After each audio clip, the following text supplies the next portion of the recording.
हरे कृष्णा, राधे राधे। आप सभी का गीता क्लास में बहुत बहुत स्वागत है। ओम अज्ञानतिमिरन्धस्य ज्ञानञ्जनशलाकया चक्षुरुन्मिलितं येन तस्मै श्रीगुरुवे नमः।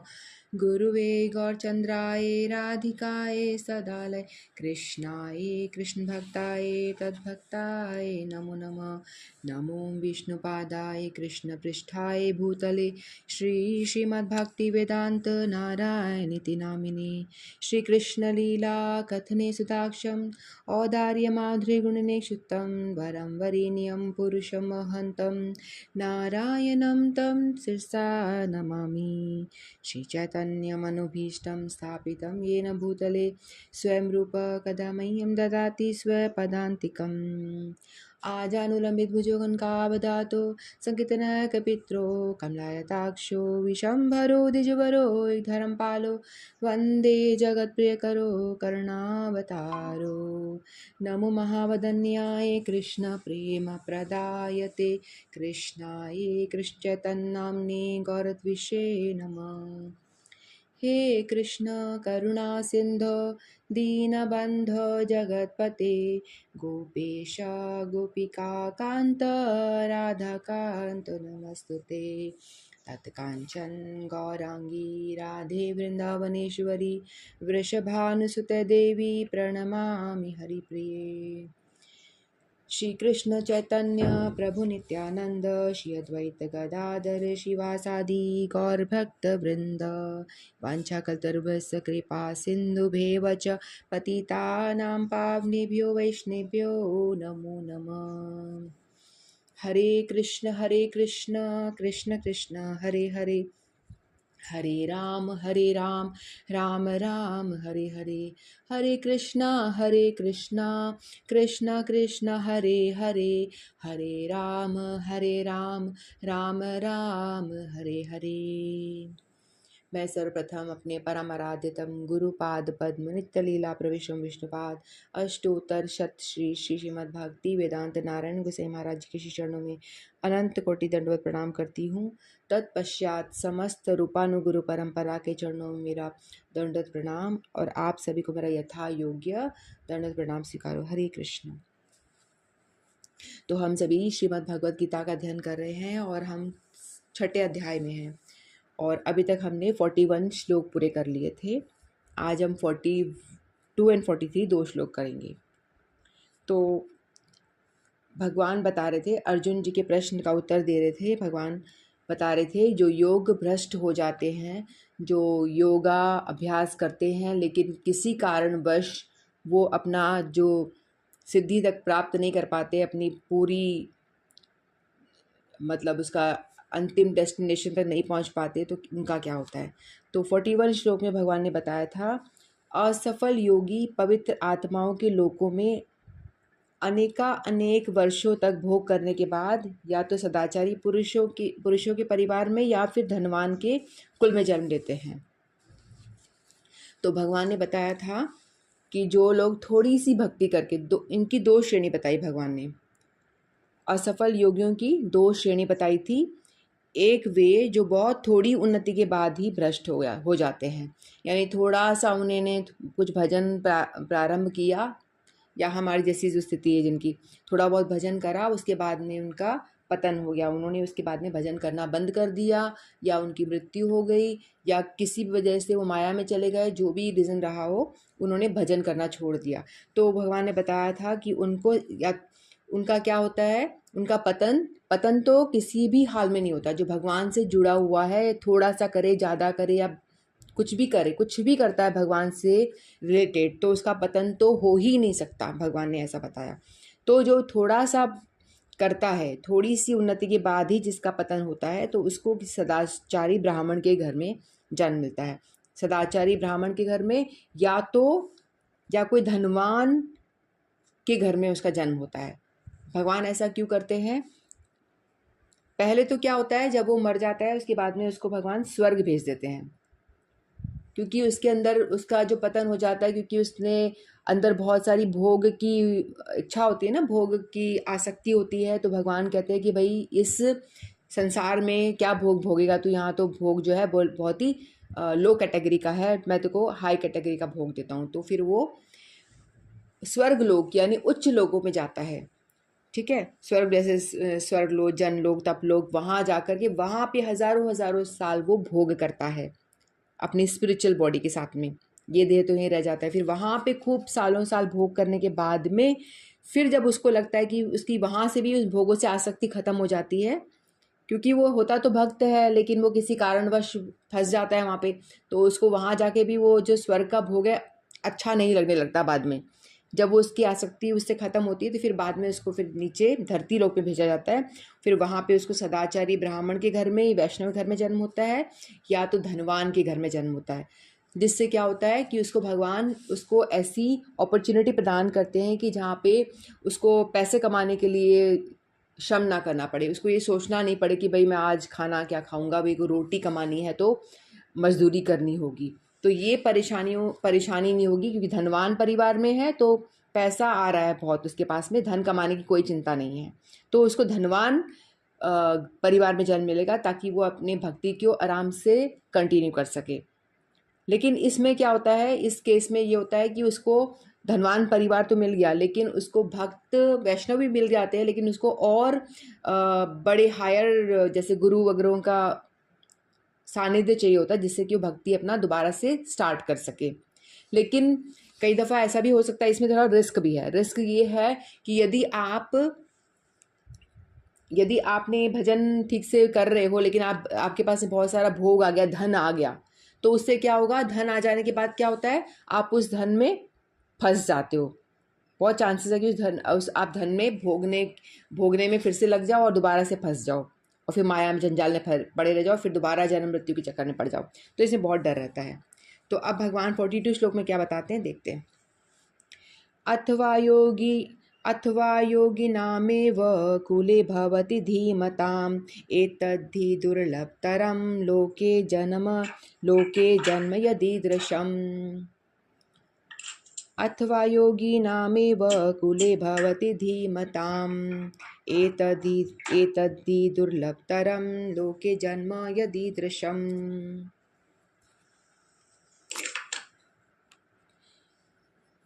अथवा यदि दीर्घ काल तक योग करने के बाद असफल रहे हों, वह ऐसे योगियों, किसका माइक ऑन है प्लीज़ बंद कर दीजिए, वह ऐसे योगियों के कुल में जन्म लेता है जो अति बुद्धिमान है।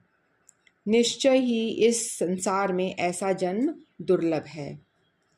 तो पहले भगवान ने बताया था जिन्होंने थोड़ा सा भजन किया हो, थोड़ी सी भजन के बाद में जिनका पतन होता है। अब इस श्लोक में भगवान बता रहे हैं जो दीर्घ काल तक, जिन्होंने बहुत लंबा भजन किया है और वो अपनी सिद्धि को प्राप्त करने ही वाला था, यानी उसको भगवत प्राप्ति होने ही वाली थी, लेकिन अनायास ही उनका पतन हो गया।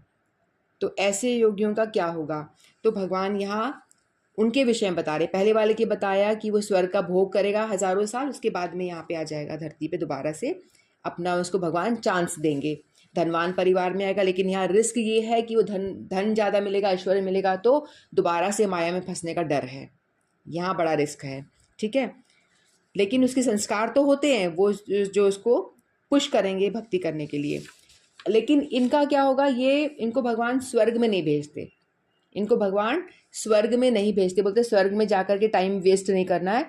उनको भगवान डायरेक्ट क्या करते हैं, इनको भगवान डायरेक्ट किसी डिवोटी फैमिली में जन्म देते हैं, संस्कारी वैष्णव परिवार, जो सारे जिस परिवार में बहुत ही ज्ञानी परिवार में जन्म दे देते हैं, जहाँ सभी लोग ज्ञान योगा अभ्यास कर रहे होते हैं और ये भक्ति का अनुशीलन सभी कर रहे होते हैं। ऐसा नहीं कि सभी भक्ति में काफ़ी उठे हुए होते हैं, है ना, यानी हर एक मेंबर जो होता है घर में सभी के सभी भजन भक्ति में लगे हुए होते हैं, ऐसे परिवार में जन्म देते हैं। उनको स्वर्ग वर्ग भेज के टाइम वेस्ट नहीं करते, डायरेक्ट उनको एक और मौका देते हैं अच्छे परिवार में, ताकि वहाँ दोबारा से अपनी भक्ति वो कंटिन्यू करे, जहाँ से उसने छोड़ी थी वहीं से दोबारा से वो स्टार्ट कर दे। ठीक है, यहाँ पर योगियों के बुद्धिमान कुल में जन्म लेने की प्रशंसा की गई है, क्योंकि ऐसे कुल में उत्पन्न बालक को प्रारंभ से ही आध्यात्मिक प्रोत्साहन प्राप्त होता है। विशेषतया आचार्यों या गोस्वामी के कुल में ऐसी परिस्थितियां हैं। तो उनका जन्म जो होता है ना, बड़े बड़े आचार्यों के घरों में होता है, गोस्वामियों के घर में होता है, है ना, और बुद्धिमान, जहाँ सारे बुद्धिजीवी लोग रहते हैं, सब यानी भगवत भक्त हैं, ऐसे जगह उनका जन्म हो जाता है। ऐसे कुल में अत्यंत विद्वान होते हैं और परंपरा तथा प्रशिक्षण के कारण श्रद्धावान होते हैं। इस प्रकार वे गुरु बनते हैं। भारत में अनेक ऐसे आचार्य कुल हैं, किंतु अब वे अपर्याप्त विद्या तथा प्रशिक्षण के कारण पतनशील हो चुके हैं। ऐसे कुछ लोग भी हैं, कुछ घर ऐसे भी हैं जो पतन हो चुका है उनका, लेकिन सब नहीं है। बहुत सारे ऐसे भी हैं जो परंपरा से, जिनके कुल परंपरा, गोस्वामीगण होते हैं ना, कुल परंपरा चले, हमारे फैमिली पूरी परंपरा में थे। जैसे राधा रमन जी की सेवा जो होती है, पहले एक परिवार करता है, फिर उन्हीं के बच्चे करते हैं, फिर उन्हीं के बच्चे करते हैं। ऐसे गोस्वामी, उनके परिवार में ऐसे लोग जन्म लेते हैं जो उनकी सेवा कर सकें। कुछ होते हैं जो नहीं भी करते, वो भ्रष्ट हो जाते हैं। भगवत कृपा से अभी भी कुछ ऐसे परिवार हैं जिसमें पीढ़ी दर पीढ़ी योगियों को प्रश्रय मिलता है। ऐसे परिवारों में जन्म लेना सचमुच ही अत्यंत सौभाग्य की बात है।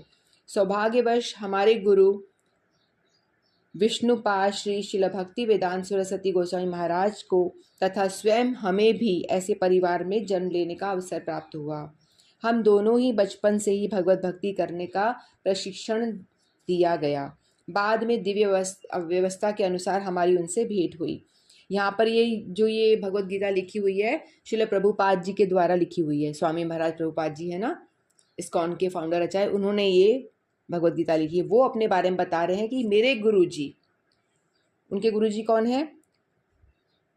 विष्णुपाद श्री शिल भक्ति सिद्धांत सरस्वती गोस्वामी महाराज, उनके गुरुजी हैं। तो उनके लिए बता रहे हैं, उनको भी ऐसे परिवार में जन्म लेने का अवसर मिला। उनका जन्म कहाँ हुआ था? ठाकुर भक्ति विनोद जी के यहाँ हुआ था, जो भी बहुत बड़े गौड़ीय संप्रदाय के बहुत बड़े वैष्णव है, उनके वहाँ जन्म हुआ था। तो वो बताते हैं कि उनका जन्म भी ऐसे बड़े परिवार में हुआ था, जहाँ स्टार्टिंग से भक्ति का आचरण होते हुए वो देखता है बच्चा, और वहाँ सीखता है। और बोलते मेरा खुद का मेरा जन्म भी ऐसे परिवार में हुआ था। वो तो खैर ये ऐसे कह रहे हैं, लेकिन ये दोनों तो भगवत धाम से आए हैं, इनको ऐसे जन्म लेने की कोई आवश्यकता नहीं है। तो भगवान धाम से आए हैं, और ये तो सिर्फ हम लोगों को शिक्षा देने के लिए ऐसी बात कह रहे हैं, अन्यथा ये तो ऑलरेडी सिद्ध पुरुष हैं, है ना। तो हम दोनों को बचपन से ही भगवत भक्ति करने का प्रशिक्षण दिया गया। बाद में दिव्य व्यवस्था के अनुसार हमारी उनसे भेंट हुई। बाद में गुरु जी से वो मिले। भगवान ने ऐसे प्लानिंग करी होती ना, भगवान किस तरह से एक शिष्य को गुरु से मिलवाएंगे, ये भगवान की प्लानिंग होती है। किसी के माध्यम से, कौन से जरिए से, किस तरह से, ये भगवान का काम है, हमारा काम नहीं है।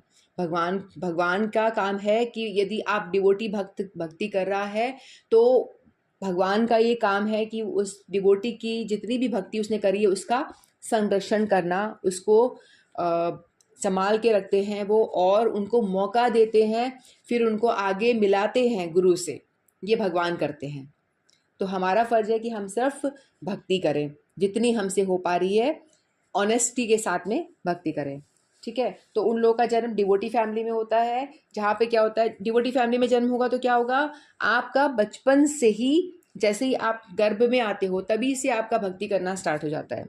वो किस तरह से? क्योंकि डिवोटी फैमिली में सभी लोग भक्त हैं, तो वहाँ पे सभी लोग प्रसाद पा रहे हैं, हर रोज़ भजन कीर्तन हो रहा है, जो माँ है वो हरि नाम जप कर रही है, 16 माला जप रही है, और माँ प्रसाद ही खा रही है, माँ भजन कीर्तन भी कर रही है। तो बच्चा जो गर्भ में माँ का जो खा रहा है उसी से पल रहा है, तो उस बालक की भी गर्भ से ही उसकी भक्ति शुरू हो जाती है ना। गर्भ में आते से ही भक्ति स्टार्ट हो जाती है, क्योंकि प्रसाद खाना बच्चे ने भी शुरू कर दिया, माँ कर रही है हरि नाम, तो बच्चे का कॉन्शियस भी अच्छा होगा। तो इस तरह से माँ के जरिए गर्भ से ही बच्चा जो है भक्ति में लग जाता है।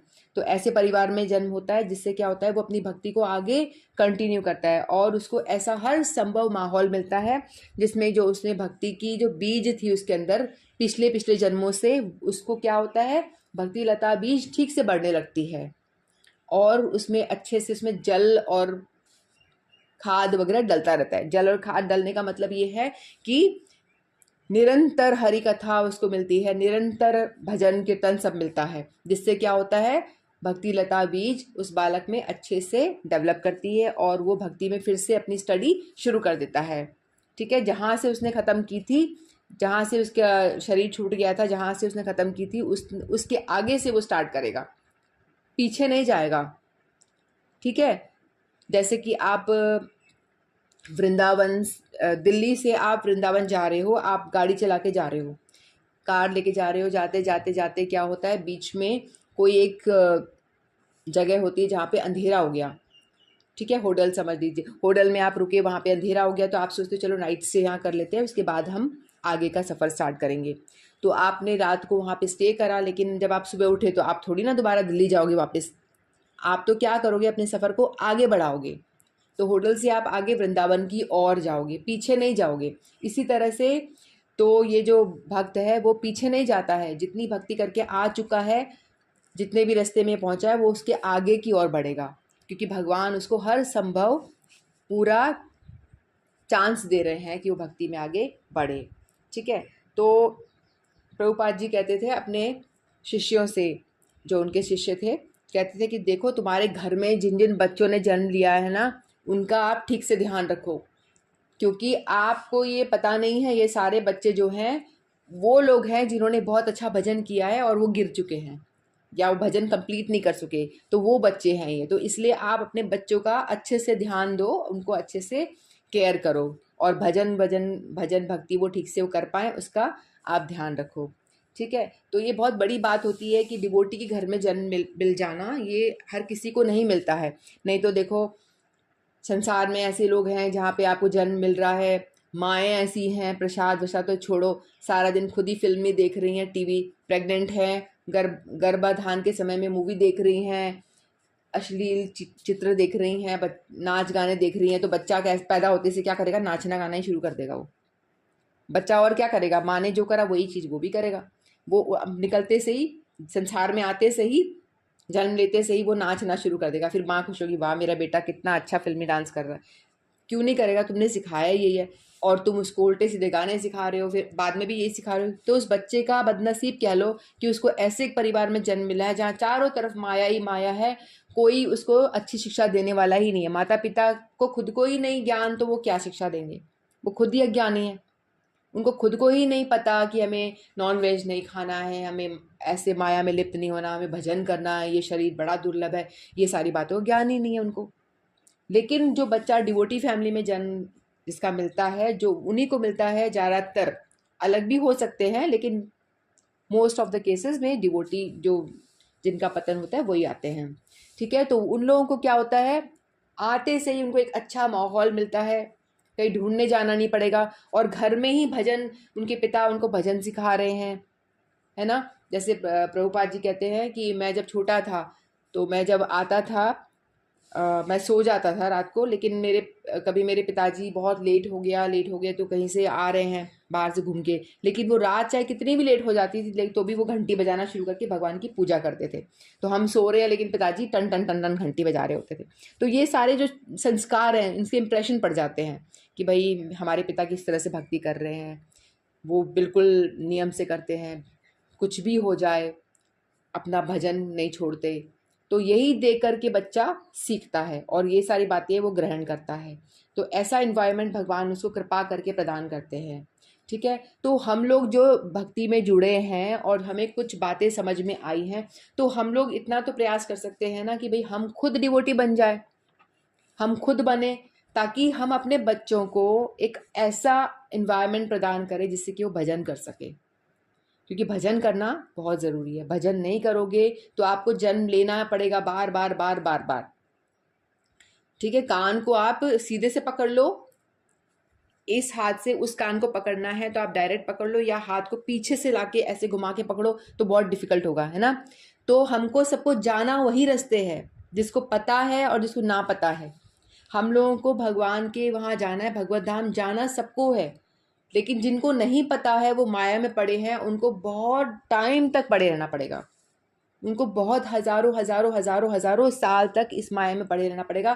कहीं इस जन्म में थोड़ी सी सुकृति कभी बन गई, कभी किसी कीर्तन में अटेंड कर लिया, तो कहीं भागवत कथा अटेंड कर ली तो थोड़ी सुकृति बन गई, है ना। फिर कहीं मतलब ऐसे बहुत पॉइंट 0 पॉइंट ऐसे पॉइंट में करके हम सुकृति अटेंड करेंगे, फिर अगले जन्म में थोड़ी सी और बनेगी, फिर अगले जन्म में थोड़ी सी और बनेगी, है ना। ऐसे करते करते पता नहीं कितने सारे जन्म लेने पड़ेंगे, कितनी बार मरेंगे, कितने कष्ट भोगने पड़ेंगे। तो इसमें भलाई क्या है, कान को सीधे से पकड़ लो, क्योंकि जाना तो आपको उसी रास्ते है, चाहे आप चाहो या ना चाहो। तो आप भलाई तो इसी में है कि आप शुरू से भजन में लग जाओ, शुरू से ही लग जाओ, क्योंकि जितनी जल्दी भजन में लगोगे उतनी ही जल्दी हमारा इस संसार को त्याग कर भगवत धाम जाने का प्रोग्राम भगवान बनाएंगे। ठीक है, अन्यथा तो फंसे रहो, पड़े रहो यहीं पे और सड़ते रहो। तो भजन कर लेंगे हम लोग, बड़े भाग्यशाली है हम जितने भी जुड़े हैं। हमें इतना तो पता है कि भाई भजन करना चाहिए, भजन करना है, तभी हम कर रहे हैं। हमको इनका इम्पोर्टेंस पता है, भजन करने का हमको इम्पोर्टेंस पता है, इसीलिए हम कर रहे हैं। क्योंकि जितना हम भजन करेंगे उससे हमारे प्रारब्ध भी नष्ट होते हैं। यही नहीं, भगवत धाम जाना है, हमारी भक्ति नष्ट नहीं होती है ना। अपना टाइम वहाँ इन्वेस्ट करो जहाँ आपको 100% रिटर्न मिले। हम भजन करेंगे तो हमको 100% रिटर्न मिलेगा ही मिलेगा, उसमें कोई लॉस नहीं है। इस बिजनेस में बिल्कुल लॉस नहीं है। जो भक्ति भजन कर रहा है इसमें लॉस नहीं है, सिर्फ प्रॉफिट ही प्रॉफिट है। No loss, only profit. तो वहाँ अपना टाइम एंड एनर्जी लगाओ भाई, जहाँ पे सिर्फ प्रॉफिट ही होने वाला है, लॉस होने वाला ही नहीं है। संसार में बिजनेस करोगे तो लॉस दोनों चांसेस हैं, 50-50 चांसेस हैं, है ना। लेकिन भजन भक्ति में 100% प्रॉफिट है, क्योंकि भगवान इसको प्रोटेक्ट करते हैं इस जन्म में भी, अगले जन्म में भी। यदि भी आप भजन करने अभी भी लगोगे तो भगवान आपके एनवायरनमेंट आपके अनुकूल बना देंगे धीरे धीरे। यदि देखेंगे कि आप सिंसियरली आप डिवोशन कर रहे हो तो भगवान, आप भी आप करके देखिए, आपका एनवायरनमेंट भगवान अच्छा अनुकूल बना देंगे। प्रतिकूल होगा तो उसको अनुकूल बना देंगे। आपके घर वाले नहीं मान रहे तो वो मान जाएंगे, या जो भी है करके मतलब सिचुएशन अच्छी कर देंगे। लेकिन होना चाहिए कि हम कम से कम खुद प्रयास करें, खूब भजन करने की ओर अग्रसर तो हो। ठीक है, तो हम नेक्स्ट श्लोक लेते हैं 43। तत्र तं बुद्धि संयोगं लभते पौर्वदेहिकं यत ते च ततो भूय संसिद्धो कुरु नंदन। तत्र तं बुद्धि संयोगं लभते पौर्वदेहिकं यत ते च ततो भूय संसिद्धो कुरु नंदन। हे गुरुनंदन, ऐसा जन्म पाकर वह अपने पूर्व जन्म की दैवी चेतना को पुनः प्राप्त करता है और पूर्ण सफलता प्राप्त करने के उद्देश्य से वह आगे उन्नति करने का प्रयास करता है। तो भगवान ने बताया जिन्होंने थोड़ी सी भक्ति करी उनका क्या होता है, जिन्होंने ज़्यादा भक्ति करी उनका क्या होता है। फिर बाद में भगवान बता रहे हैं कि वो आगे क्या होता है, फिर भजन करते जन्म लेने के बाद उनका क्या होता है।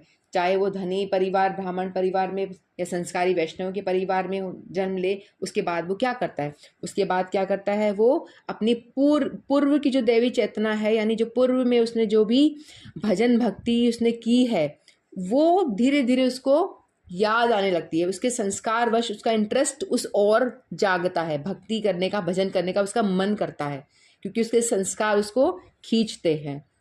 ठीक है, और पूर्ण सफलता प्राप्त करने के उद्देश्य से वो आगे उन्नति करने का प्रयास करता है। तो स्वतः ही उसे कुछ को उसको पता हो ना पता हो, लेकिन वो उसका एक अट्रैक्शन रहता है कि भजन और करे, और वो अपने लक्ष्य की ओर आगे बढ़ना शुरू कर देता है अनायासी। तो इसका एग्जाम्पल यहाँ पे बताया भगवान ने। राजा भरत, जिन्हें तीसरे जन्म में उत्तम ब्राह्मण कुल में जन्म मिला, पूर्व दिव्य चेतना की पुनः प्राप्ति के लिए उत्तम जन्म के उदाहरण स्वरूप है। भरत विश्व भर के सम्राट थे और तभी से वह लोक देवताओं के बीच भारतवर्ष का नाम विख्यात था। तो ये जो मैंने कथा आपको सुनाई थी ना लास्ट क्लास में, तो भरत महाराज की, तो ये जो भरत महाराज जो जड़ भरत नाम से हुए थे, ये कोई साधारण राजा नहीं थे। इन्हीं के नाम पे हमारे देश का नाम भारत पड़ा है। ये राजा भरत विश्व भर के सम्राट थे। पहले ऐसा नहीं था कि आजकल लोग कहते हैं कि भाई सारे भगवान ने इंडिया में ही क्यों जन्म लिया है, सब लोगों ने भारत में ही जन्म क्यों लिया है, अमेरिका में क्यों नहीं लिया, वहाँ क्यों नहीं लिया, लंदन में क्यों नहीं लिया। लेकिन पहले ऐसा था कि पूरा विश्व, अमेरिका, लंदन, कनाडा सब एक ही था। पूरे को भारत कहते थे, पूरे विश्व को भारत कहा जाता था। ठीक है, तो भरत विश्व भर के सम्राट थे, वो पूरी धरती के सम्राट थे, कुछ अलग अलग देश नहीं होते थे। और तभी से ये लोक देवताओं के बीच भारतवर्ष के नाम से विख्यात था। देवता लोक के बीच में भी ये पूरा जो पृथ्वी लोक है, इसको भारतवर्ष के नाम से कहा जाता था, नाम बुलाया जाता था। और ये राजा, ये जो कथा है ये इन राजा की कथा है जिनके नाम से हमारे देश का नाम भारत पड़ा। ठीक है, तो पहले यह इलाव्रत नाम से विख्यात था। पहले के टाइम पे उससे पहले इलाव्रत नाम था। भरत ने अल्प आयु से ही आध्यात्मिक सिद्धि के लिए संन्यास ग्रहण कर लिया था, किंतु वे सफल नहीं हो सके थे। यहाँ पे उस योगी की बात हो रही है जिन्होंने अपने छोटी बड़ी युवावस्था में, बहुत कम अवस्था में उन्होंने क्या था, भजन में लग गए थे और अपने बच्चों को उन्होंने राज दे दिया। बड़ी सुंदर पत्नी थी, उसको उन्होंने छोड़ दिया और बच्चों को राजपाट संभला करके बहुत युवा अवस्था में वो निकल गए और जंगल में जाके उन्होंने भजन करा था और उन्होंने भजन बहुत अच्छा किया और वो सिद्धि तक पहुंचने ही वाले थे।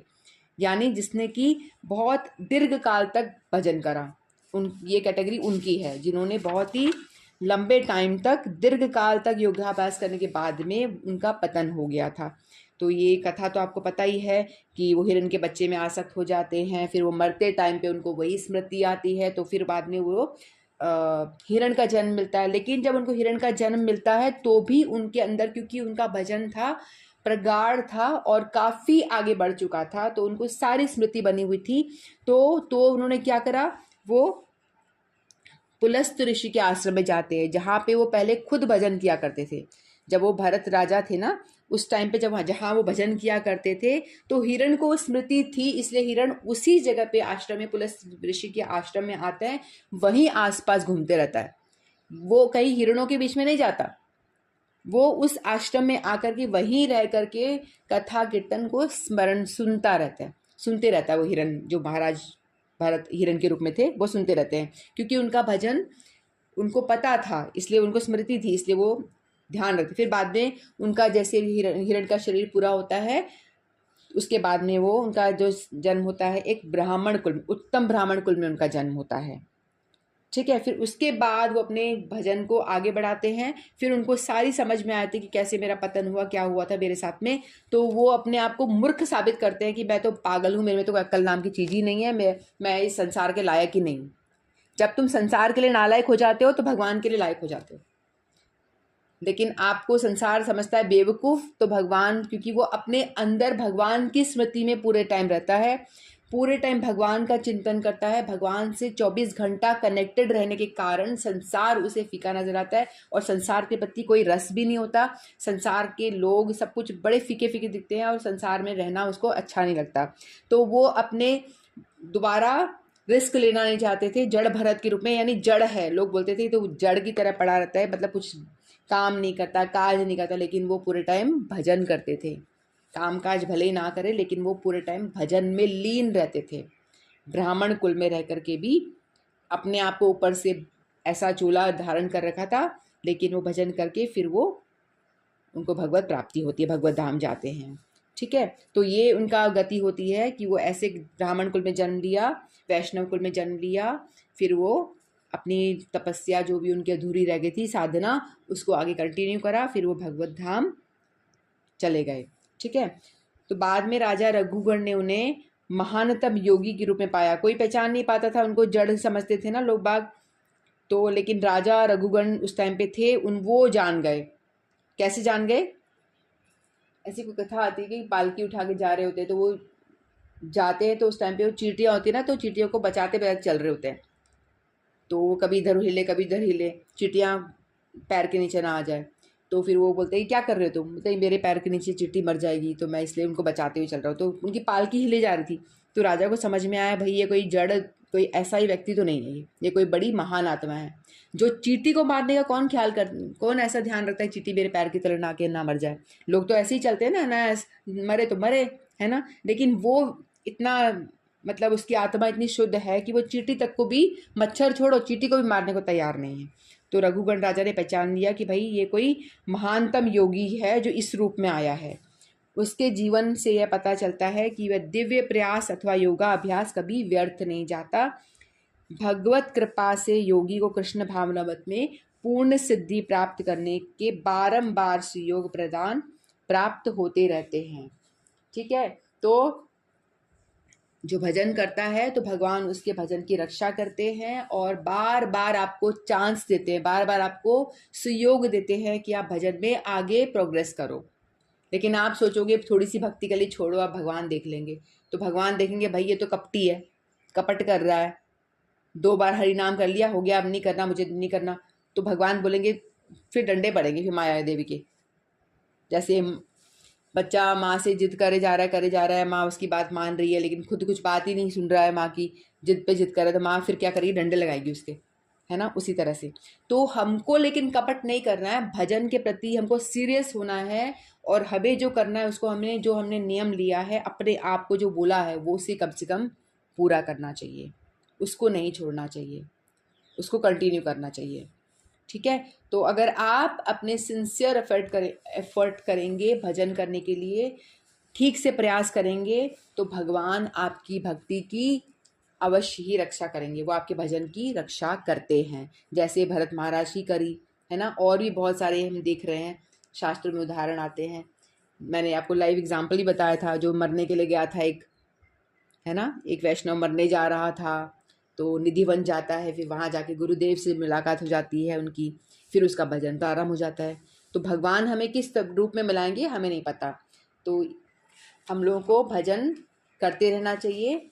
जो भगवान ने इतना हमको चांस दिया है, इतनी इतनी छूट दे रखी है, पहले पहले टाइम पे तो द्वापर युग में तो आपको कितना सारा विग्रह सेवा करनी, सतयुग में तो ध्यान तप तपस्या ये सब करनी होती थी, एक टांग पे खड़े रहो हजारों हजारों हजारों साल, तो भी भगवान आपको दर्शन नहीं देते थे, थोड़ा सा उनका बस आभास होता था हृदय में। फिर द्वापर में आपको इतनी सारी विग्रह सेवा करनी है, उसमें आपको हवन करना है, ना शुद्ध घी मिलेगा, ना शुद्ध ब्राह्मण मिलेगा, ना उच्चारण सही होगा, उच्चारण भी गलत कर देगा तो क्या होगा, उसका जो आपने हवन करवाया है कर्म कांड में जो होता है उसका विपरीत असर हो जाएगा, असर भी विपरीत मिलेगा आपको।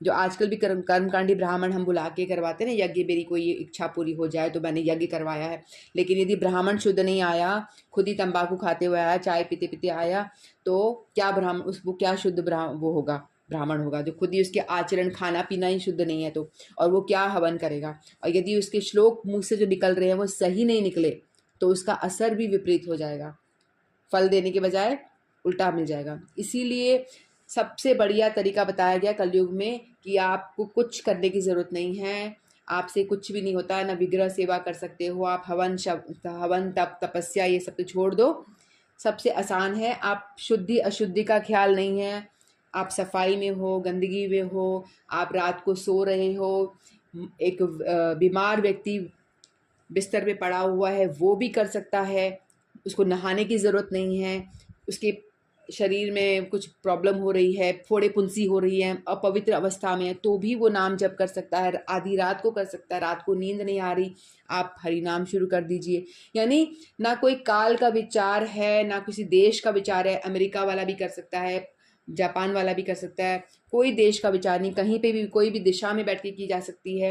आप उत्तर दिशा में बैठ जाओ, पश्चिम में, दक्षिण में, कोई भी दिशा में, नॉर्थ साउथ ईस्ट वेस्ट, कोई भी दिशा में मुँह करके बैठ जाओ, किसी चीज़ का कोई ज्ञान ख्याल नहीं है इसमें, बट लेकिन आपको बहुत आसान करके भगवान ने बोल दिया, बस हरि नाम करो, इसी से आपको मैं बहुत बड़ा फल दे दूंगा। भगवान बताते थोड़ा सा करोगे आपको मैं बहुत बहुत बहुत बड़ा दूंगा उसका फल।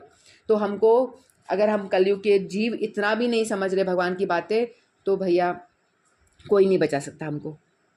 इसलिए हमें कम से कम, जिनको पता चल गया है, जितने लोग हम जुड़े हैं, इतने सारे लोगों में से हम बड़े भाग्यशाली है, भगवान खींच के हमको लेकर आए हैं कि भाई आप सुनो, आपको आपके पिछले जन्म में आप जो करके आए हो ना भजन, वो धक्का मार के आपको यहाँ बुलाता है। आप अपने आप नहीं आते हो, आप सोचते हो कि मैं खुदाई हूँ या खुदा, नहीं नहीं, बिल्कुल भी नहीं। आपको भगवान ही पुश करते हैं, पिछले जन्मों के संस्कार हैं जो आप करके आए हो, या आपने इस जन्म में भी जो भक्ति करी है उसके वजह से आप सुन पा रहे हो, अन्यथा तो हर कोई नहीं सुन सकता। चाहे आपको किसी को कितना ही बोलो, मैं वहाँ कितने सारे लोगों को बोलती हूँ आप जुड़ना आप जुड़ना आप जुड़ना, यहाँ से सुनते वहाँ से निकल जाता है, हाँ ठीक है, हाँ ठीक है, हाँ ठीक है, इतना ही होता है। लेकिन आप लोगों को मैं नहीं बोल रही हूँ ना, आप खुद से आ रहे हो, आपको मैं किसी को बोलने नहीं जा रही हूँ, आप खुद से आ रहे हो, तो आप लोग कितने भाग्यशाली हैं, आपने ज़रूर ज़रूर ज़रूर भजन किया हुआ है पिछले जन्म में, जिसके वजह से ही आप लोग भगवत गीता जैसा महान ग्रंथ सुन पा रहे हो। ठीक है, तो इतना ही कह के मैं अपनी वाणी को विश्राम देती हूँ। वांछा कल्पतरुभ्यश्च कृपा सिंधुभ्येव च पतितानां पावनेभ्यो वैष्णवेभ्यो नमो नमः। श्रीमद् भगवद गीता की जय, आप सभी की जय। हरे कृष्णा।